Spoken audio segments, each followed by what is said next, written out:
अस्सलाम वालेकुम, मैं हूं हमास सोहेल और आप देख रहे हैं क्रिप्टो फिकर। ओवरऑल क्रिप्टो मार्केट की क्या सिचुएशन है वीकेंड में, साथ में कुछ अहम खबरों को डिस्कस करेंगे। और जैसे कि आप जानते हैं कि वीकेंड है तो कोशिश करेंगे कि वीडियो को शॉर्टर टाइम फ्रेम में खत्म करने की कोशिश करें। तो जैसे कि आप जानते हैं कि Bitcoin.com का जो न्यूज़ सेक्शन है उसको हम आपके साथ काफ़ी ज़्यादा डिस्कस करते हैं। यहाँ पर अगर आप देखें तो Robert Kiyosaki warned stock bond real estate will crash as a Fed continues rate hikes. अब इसको जो हमने आपके साथ जो काफ़ी पहले भी डिस्कस किया था, ज़ाहिर सी बात है अब इसको जो Bitcoin.com भी जो शेयर कर रहा है तो हम आप भी जो है हम आप के साथ भी जो है उसको दोबारा से जो है वो शेयर कर रहे हैं। यहाँ पर अगर आप देखें तो gold and silver prices plug at the fed continues rising interest rate, silver is out of the stock अब, so I am buying physical gold coin, rising interest rate will kill economy, stock bond real estate will crash, fed will pivot, buy gold silver and bitcoin before fed pivot, take care. ठीक है, ये institute को हमने पहले भी आपके साथ जो वो डिस्कस किया था, जो रियल क्योसिकी जो रॉबर्ट क्योसिकी जो भी बयानात थे कि गोल्ड सिल्वर और बिटकॉइन को जो बाय करना चाहिए। अभी रिसेंटली 29 अक्टूबर की भी इनकी एक ट्वीट है इसी हवाले से, जिसको Bitcoin.com में जो शेयर किया है, तो एज अ रेफरेंस जो है वो हम आपके साथ इसको शेयर कर रहे हैं। यहाँ पर अगर आप देखें तो एक और खबर है, 257 economist says global recession is near, 257 economist का ये कहना है कि रिसेशन जो है वो करीब है। साथ में जो नेक्स्ट जो थ्रेट है वो चाइना ताइवान के हवाले से जो हो सकता है, जैसे रशिया यूक्रेन का हमें नज़र आया, और चाइना ताइवान का होता है तो फिर जो कंप्यूटर के जो प्रोसेसिंग चिप्स वगैरह होती हैं उसका जो है वो हमें जो है वो उस हवाले से जो वो है वो हमें प्रॉब्लम्स मार्केट में देखती हुई नज़र आएंगी। और जाहिर सी बात है कि विदाउट कंप्यूटर आप सोच सकते हैं कि क्या सिचुएशन हो सकती है जब प्रोसेसर ही नहीं होंगे और ये चिप्स ही नहीं होंगे और इनका कंट्रोल जो है वो चाइना ले लेगा, तो सिचुएशन कितनी ज़्यादा क्रिटिकल हो सकती है। एक तरफ फूड रशिया ले गया जो कि रशिया यूक्रेन की जानिब से था, दूसरी तरफ टेक्नोलॉजी जो है वो जो ताइवान से आती है वो चाइना ले जाएगा। तो दो मेजर सोर्सेज, एक फूड एंड टेक्नोलॉजी के दो मेजर सोर्सेज जो हैं वो चाइना और रशिया के पास जाने के चांसेस है, जिसके बाद आप जानते हैं कि मार्केट कितनी डाइवर्ट हो जाएगी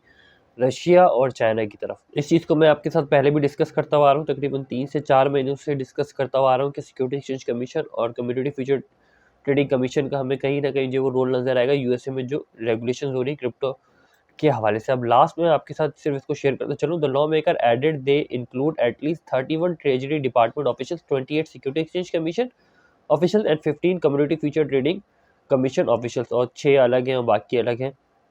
तो आप जान सकते हैं कि क्रिप्टो की जो रेगुलेशन होगी यूएसए में वो एक तरह का मुरब्बा होगा सिक्योरिटी एक्सचेंज कमीशन और कम्युनिटी फ्यूचर ट्रेडिंग कमीशन और कुछ और एक्सचेंजेस के दरमियान। तो हर जो है एक जो है वो अपनी मनपसंद क्रिप्टो करेंसी को अपने अंडर रखेगा, कुछ जो है वो 2 या 3 के अंडर भी होंगी, फिर उस हिसाब से उनमें रेगुलेशंस होंगी और फिर कितनी ज़्यादा मार्केट वॉलीटाइल होगी। इनिशियली काफ़ी ज़्यादा वॉलीटाइल होगी, फिर जैसे जैसे ये रिजॉल्व होते जाएंगे, इश्यूज क्लियर होते जाएंगे, फिर लॉन्ग टर्म के लिए बहुत अच्छी चीज़ है। लेकिन जैसे ही क्रिप्टो की रेगुलेशन यूएसए में होगी, हमें उस पॉइंट पे जो है वो हैवी फ्लक्चुएशन और मार्केट जो है वो बहुत ज़्यादा ऊपर नीचे जाती हुई नजर आएगी, प्रोजेक्ट काफ़ी ज़्यादा वेरिएट होते हुए नजर आएंगे। तो आप अगर इस वक्त ऐसा समझेंगे, सपोज दैट कि आप किसी प्रोजेक्ट को समझेंगे उसने बहुत ऊपर जाना है, उसके फंडामेंटल्स स्ट्रॉन्ग है, उसका सब कुछ स्ट्रॉन्ग है, उसने वाकई में ऊपर चले जाना है, लेकिन उसको कहीं ना कहीं सिक्योरिटी एक्सचेंज कमीशन और community future trading commission community future trading commission से बचकर जो है वो आगे निकलना होगा, जो भी रेगुलेशन होगी हिसाब से। अब जब रेगुलेशन होगी तभी जो है वो इस हवाले से तमाम चीज़ों को जो है क्लियर आउट किया जा सकेगा। तो इस चीज़ को माइंड में ज़रूर रखिएगा नेक्स्ट बुल रन के हवाले से। अब इसको देखें कि यूसीसी आर्टिकल 12 जो है वो इम्पॉर्टेंट है पास होना। अब इसकी डिटेल क्या है उस पर हम नहीं जा रहे इस वक्त हम यहाँ पर एक चीज़ लाइन पढ़ते जा रहे हैं, I am at risk of lawsuit, मैं लॉ सूट के रिस्क में हूँ। If I buy a token from someone, अगर मैं किसी से टोकन बाय करूँ, वो receive it from a hacker, जो उसने हैकर से रिसीव किया हो, तो फिर मेरे साथ क्या होगा। जाहिर सी बात है जब भी क्रिप्टो की बाय सेल करें तो उसमें एक्सचेंज को यूज़ करें, ताकि आप उसको एक्सचेंज से खरीद रहे हैं और एक्सचेंज पे जो बेच रहे हैं। अगर आप बाहर से खरीदेंगे, बाहर बेचेंगे, तो ऑन चेन होता है, उसका सारा डाटा मौजूद होता है, तो आप कभी ना कभी जो है वो उसकी गिरफ्त में जो है वो आ सकते हैं अगर किसी भी इलीगल एक्टिविटी में आप इन्वॉल्व हुए। ऑल्दो कि एक्सचेंज के साथ ये आपको बेनिफिट होगा कि उस जो भी क्रिप्टो आप खरीद रहे हो या बेच रहे हो, उसकी लीगैलिटी जो है वो, उसका कानूनी होने की हैसियत जो है वो आपको वो एक्सचेंज जो है वो प्रोवाइड करती है। इसी के साथ देखें, Google launches blockchain node engine से Ethereum will be the first blockchain supported, जबकि ऐसा नहीं हो सकता और अभी करीब होता हुआ नज़र भी नहीं आएगा। अब ये गूगल का पेज है, ये अब क्यों नहीं होता हुआ नजर आएगा तो मैं आपके साथ शेयर करूँ। इथेरियम की शंघाई अपग्रेड आने के बाद ओवरऑल इथेरियम का जो है वो बेसिक फंडामेंटल हमें सामने आएगा। जो इथेरियम 2.0 के लॉक इथेरियम में जब वो रिलीज होंगे, लोगों के पास तब वो आएंगे जब लोग उसको बेचना शुरू करेंगे। उसके बाद दी वर्ड इथीरियम जो है वो क्लियर होगा, इथीरियम के बेसिक फंडामेंटल्स क्लियर होंगे, इथीरियम की ओरिजिनल सप्लाई, डिमांड और लोगों का क्या सेंटिमेंट है इथीरियम के बारे से, वो तमाम चीज़ें जो है वो क्लियर होंगी। जब तक शंघाई अपग्रेड नहीं आती, इथीरियम के जो 2.0 के लॉक इथीरियम है वो रिलीज होना नहीं शुरू हो जाते, तब तक इथीरियम के हवाले से कोई भी बेसिक चीज़ को जो है वो बिल्कुल ऑथेंटिकेशन से कहना बहुत ही मुश्किल काम है। इसी के साथ इथीरियम के भी मल्टीपल अपग्रेड्स आने हैं, जैसे जैसे इथीरियम की मल्टीपल अपग्रेड्स आएंगे, इथीरियम में बहुत ज़्यादा चेंजेस हमें देखने को मिलेंगे, उसका इम्पैक्ट भी जो है हमें नजर आएगा। तो ऑल दो की एक न्यूज़ थी, मैंने शेयर कर दी, उम्मीद है अगर ऐसा हो जाए तो अच्छा है, लेकिन देखते हैं आने वाले वक्त में किस तरह का होता है। मेरा ये पॉइंट ऑफ व्यू है जो मैंने आपके साथ शेयर किया। ये वो कुछ सूरत हाल है, लास्ट मार्केट कुछ इस तरीके से क्लोज हुई थी और वर्ल्ड वाइड जो क्लोजिंग हुई थी वो कुछ इस तरह की हुई थी। चाइना से हमें जो रेडिश नजर आया था, 3 दिन रह चुके हैं, अब जाहिर सी बात है मार्केट एडजस्ट होना शुरू कर देगी नेक्स्ट ओपनिंग के साथ। फ्यूचर इंडेक्सेस पॉजिटिव में क्लोज, मेजर इंडेक्सेस पॉजिटिव में क्लोज, कल हमने आपके साथ शेयर किया था। 4 नवंबर की जो स्टिल ऑप्शंस की मैक्सिमम प्राइस वो तकरीबन 20,000 के करीब है। वीकली मार्केट कैप में देख लें, डॉज कॉइन ने जाहिर सी बात है तो हम शॉर्ट को लिक्विडेट कर दिया है। अब डॉज कॉइन में अब राउंड अबाउट सम पोजीशन में मंडे के राउंड अबाउट या किसी भी टाइम से जो आप अच्छी शॉर्ट की पोजीशन जो है वो देख सकते हो। डॉज जो वो करेक्शन लेना शुरू कर देगा। एपीटी ने करेक्शन लेनी शुरू कर दी, इसको हमने पहले भी डिस्कस किया था, 3 से 4 दिन से डिस्कस करते हुए आ रहे हैं। इसी के साथ वीकली टाइम फ्रेम में देख लें क्या सिचुएशन है, तो डॉज का जो पंप है वो उसको आप रियल कंसीडर कर सकते हो। सोलाना, आडा, इथीरियम, बिटकॉइन के साथ Uni, Dot, TRX, Matic, XRP, Shib, ETC, FTT, Link के कुछ ऐसे कॉइन हैं जिनमें वाकई में जो है वो हमें गेन देखने को मिला है। डेली टाइम फ्रेम में देखें तो डॉज कॉइन 556% के साथ जो इंक्रीज है, हॉट कॉइन 11%, शिबा इनू 15.3% है। अब डॉज कॉइन के साथ किसी भी टाइम जो है by the rumour cell the news वाला सिचुएशन जो है वो होती हुई हमें दिखने को मिलेगी। देखते हैं कि डॉज जो है वो किस पॉइंट पे जाके जो ब्रेक लगाता है। नेक्स्ट हमें क्या नज़र आता है कि बाय फ्लो में हमें नज़र आता है बिटकॉइन, इथीरियम, डॉज का हैवी बाय फ्लो है। इससे पहले डॉज के इतना बाय फ्लो काफ़ी टाइम पहले था। शिबा इनू का भी बाय फ्लो में नज़र आता है।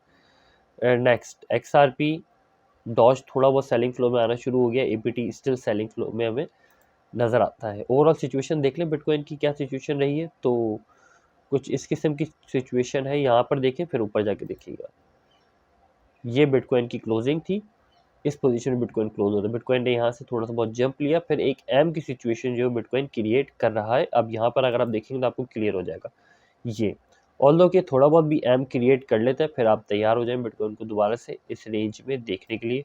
ऑल्दो के स्टॉक्स किसी भी रेंज पे जाए, इससे फ़र्क नहीं पड़ेगा अगर ये स्ट्रॉन्ग वॉल्यूम के साथ इस एम को क्रिएट कर देता है तो। 17 घंटे 7 मिनट रह चुके हैं बिटकॉइन के खुलने में सीएमई फ्यूचर्स में, और फ्यूचर इंडिसेस वगैरह तमाम ये 17 घंटे 7 मिनट के बाद ऊपर हो जाएंगे, तो 15 घंटे के राउंड अबाउट आप जो है वो बिटकॉइन अगर दोबारा से 20,700 की रेंज में आता हुआ हमें नज़र आता है,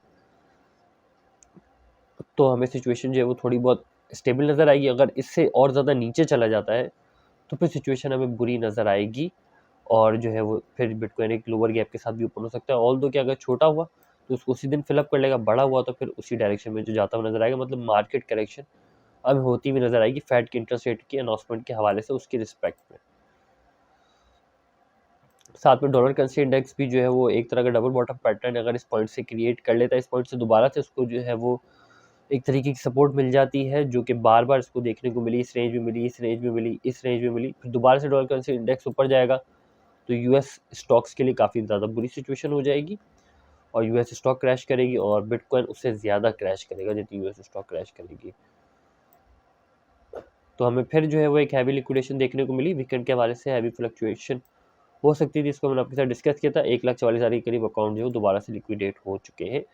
ये वीकेंड गिफ्ट है एक्सचेंजेस की जानिब से आप तमाम लोगों को। तकरीबन 1,66,000 के करीब बीटीसी एक्सचेंजेस से आउट है 30 डे टाइम फ्रेम के अंदर, और कुछ ये सिचुएशन हमें नजर आती है बिटकॉइन इस रेंज को जो मेंटेन कर रहा है अपनी होल्डिंग के हवाले से, एक्सचेंज की होल्डिंग के हवाले से।